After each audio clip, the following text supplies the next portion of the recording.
Welcome. This is Soothing Whispers ASMR. As always, if there are any sounds or words you would like to hear me perform, please leave them below in the comments.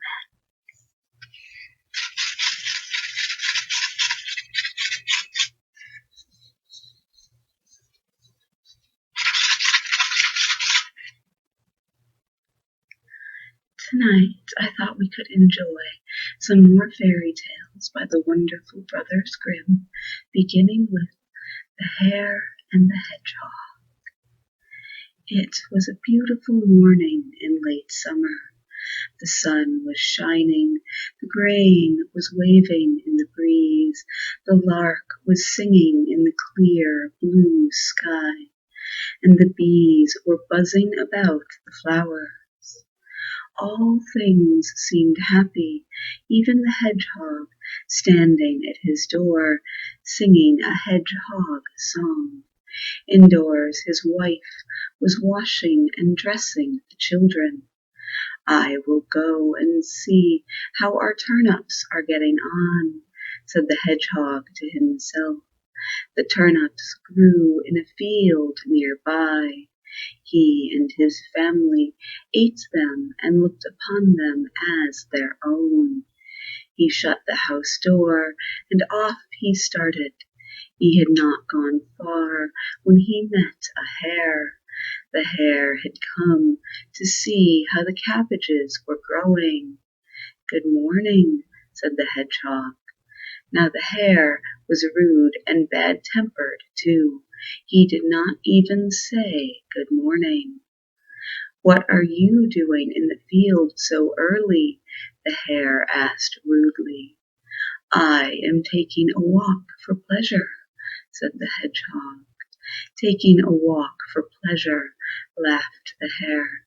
"I should think it would be all your crooked legs could do to carry you where you need to go." These words made the hedgehog very angry. He hated most of all things to have anyone speak of his crooked legs. "Do you think that your legs are better than mine?" the hedgehog asked. "Of course they are," said the hare.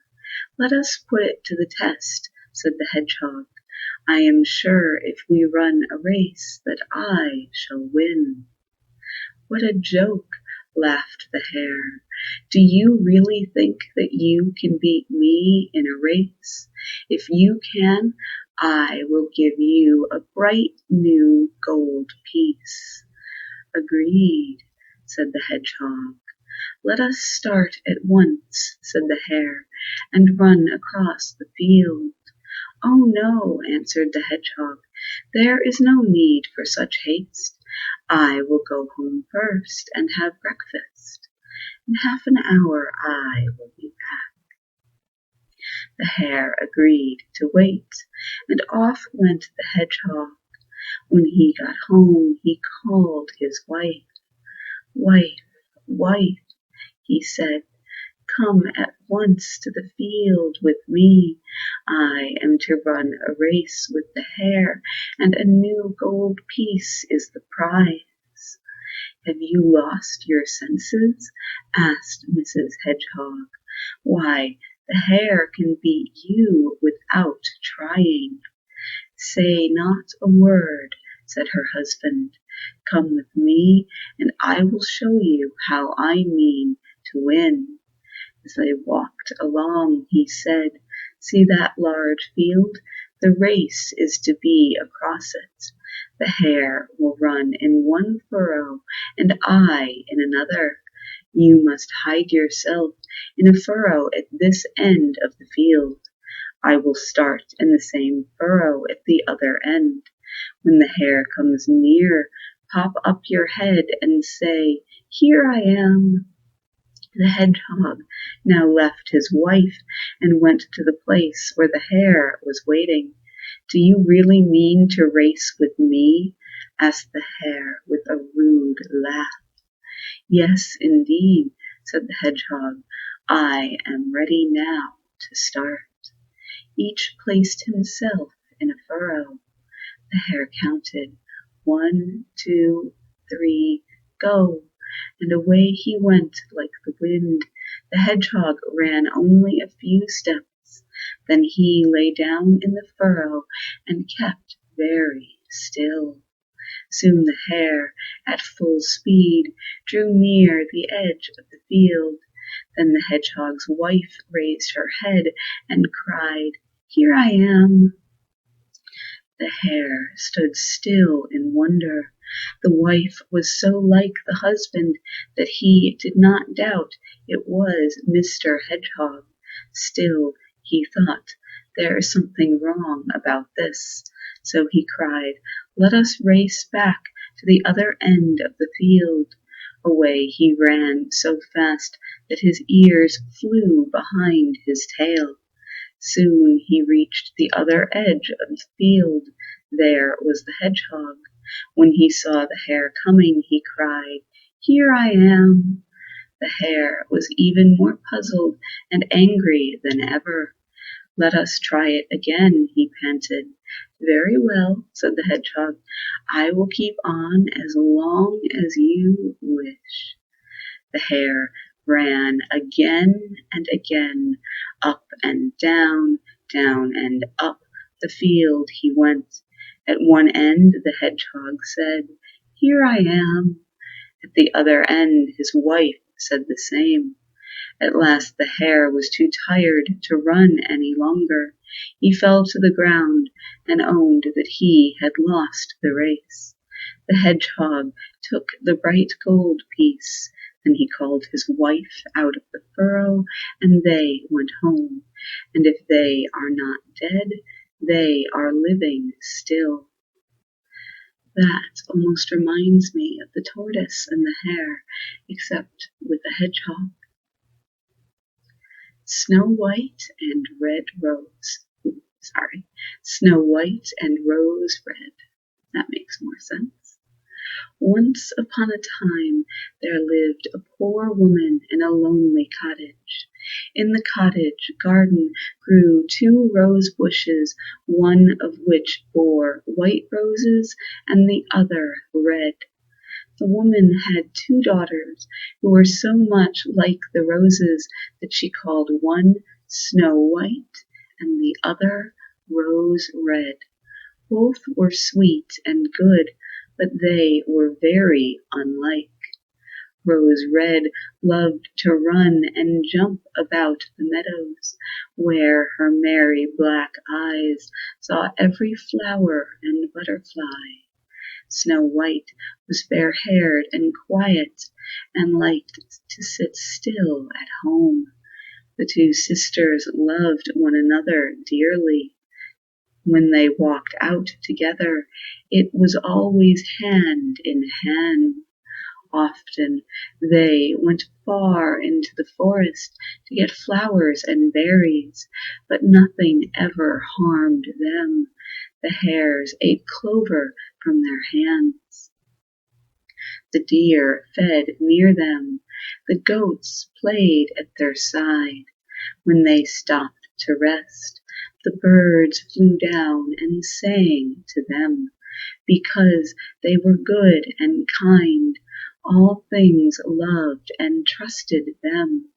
Sometimes when they stayed late in the forest, they would lie down and sleep all night in the moss. But they did not run to and fro in the forest all the time. They helped their mother with her work at home. They kept the cottage so neat and clean that it was a pleasure to see it. Every day in summer they put on the table roses, sometimes white and sometimes red. In the winter mornings, RoseRed would light the fire and help about the breakfast. In the winter evenings when the snow was falling, the mother would say, Go, SnowWhite, and latch the door. Then the sisters would knit or spin while their mother read to them. One cold evening they were sitting beside the fire. On the floor lay their little lamb. On the back of a chair perched a white dove with her head under her wing. Outside the snow fell fast and the wind howled. Then came a knock at the door. "Run, RoseRed, and open the door," cried the mother. "Someone wishes to come in, and it is very cold." RoseRed pulled the latch and threw the door open wide. She expected to see a poor man who had lost his way. Instead, a great black bear poked his nose into the room. RoseRed screamed and jumped back. She and SnowWhite ran to their mother. The dove fluttered here and there, and the little lamb hid under the bed. But the bear spoke, and that very gently. "Do not fear me," he said. "I will do you no harm.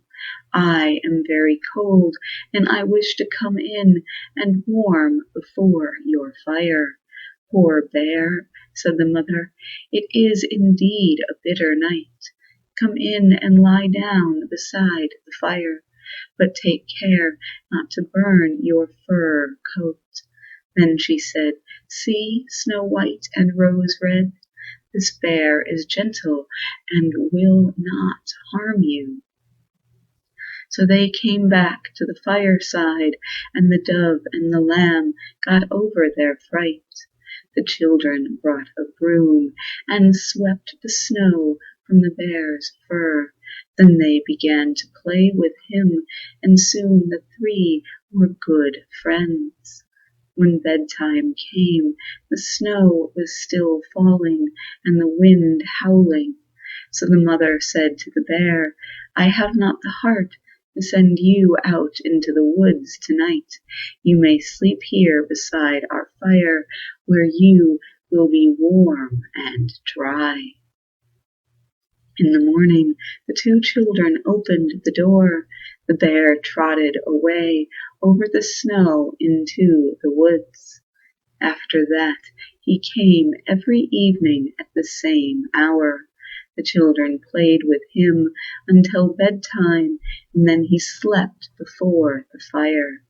Winter passed, spring came, and the world grew fresh and green.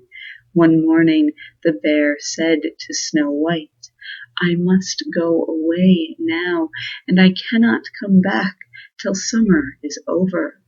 "Where are you going, dear bear?" asked SnowWhite. "I must go into the forest to take care of my treasure," he said. "It is buried in the ground, and there it is safe so long as it is covered with frost and snow.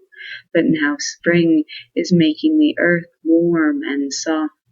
The dwarves will dig down and get my treasure if I do not watch, and what goes into their caves does not often come out again." SnowWhite was so sorry to see her old friend go that she did not open the door very wide. As he went out, the latch tore off a little piece of his fur. Under the fur, SnowWhite thought she saw something shine like gold, but her eyes were so full of tears that she could not quite be sure. Away trotted the bear, and was soon out of sight in the forest. Some time after this, the mother sent the children into the woods to pick up sticks for the fire. They came to a tree which had fallen across the path. Here they saw something bobbing up and down. It was a dwarf with a wrinkled face and a long, snow-white beard. The end of his beard was caught in the tree. He jumped up and down like a dog tied by a chain, and could not get free. "Why do you stand there staring at me?" he cried to the sisters. "Can't you come to my help?" "Poor little man," said RoseRed, "how did you get caught?" "You silly thing," said the dwarf, "I was getting some wood to cook my dinner. While I was trying to split the branch, it came together and caught my long white beard. Now it holds so fast that I cannot get away." The children did their best to get his beard free, but all in vain. "I will run and get someone to help us," said RoseRed at last. "Why do you wish to call other people?" snarled the dwarf. "You are two more than any use right now. Can't you think of anything better to do?" "I have thought of something," said SnowWhite. She pulled her scissors out of her pocket and cut off the end of his beard. The dwarf snatched up a bag full of gold which was lying at the root of the tree. Away he went without thanking the children for their help. Some time after, SnowWhite and RoseRed went out fishing. As they sat on the bank of the stream, they saw something like a large grasshopper jumping about. They went to see what it was and found the dwarf. "What are you doing?" asked RoseRed. "You are about to fall into the water." "Can't you see that this fish is pulling me in?" cried the dwarf. He had been fishing, and the wind had tangled the line in his beard. A large fish was caught on the line. He was not strong enough to draw it out, nor could he set it free, so the dwarf was being pulled into the water. The children did their best to untangle his beard, but they could not. At last SnowWhite had to pull out her scissors and cut off another piece. Although this saved his life, the dwarf was very angry. "How dare you ruin my beautiful beard?" he cried. "Bad luck to you both." Then he picked up a bag of pearls he had hidden among the rushes and went away. Soon after this, their mother sent SnowWhite and RoseRed to the town to buy some needles and thread. They went through the woods and across a field. Here they saw a large bird circling about in the air. Suddenly he pounced down to the ground. Then they heard loud cries. They ran to see what was the trouble. They found that the bird had caught the dwarf, and its claws was trying to carry him off. The kind-hearted children did all that they could for the little man. They caught and held him fast and beat the bird till it flew away. But as soon as the dwarf had got over his fright, he squeaked about. "Why did you jerk me about so roughly? You tore my new coat, meddling, awkward things that you are." Then he took up a bag of precious stones and went his way. The little girls were so used to his harsh words and rough ways that they thought nothing of them. On they went to town and did their mother's errands. On their way home they came again upon the dwarf. He had emptied his bag of precious stones upon the ground, thinking that no one was near. The sun was shining, and the stones glittered with rainbow colors. SnowWhite and RoseRed stopped to admire them. "What are you doing, spying on me?" asked the dwarf, his gray face turning red with rage. Just then there was heard first a growl and then a roar. Out of the woods rushed a large black bear. The dwarf jumped up and tried in vain to get away. The bear was too near. Then the dwarf cried, "Dear bear, spare me. See, you may have these precious stones. Are you hungry? Instead of me, eat these two girls. They are as fat as young birds. Only spare me."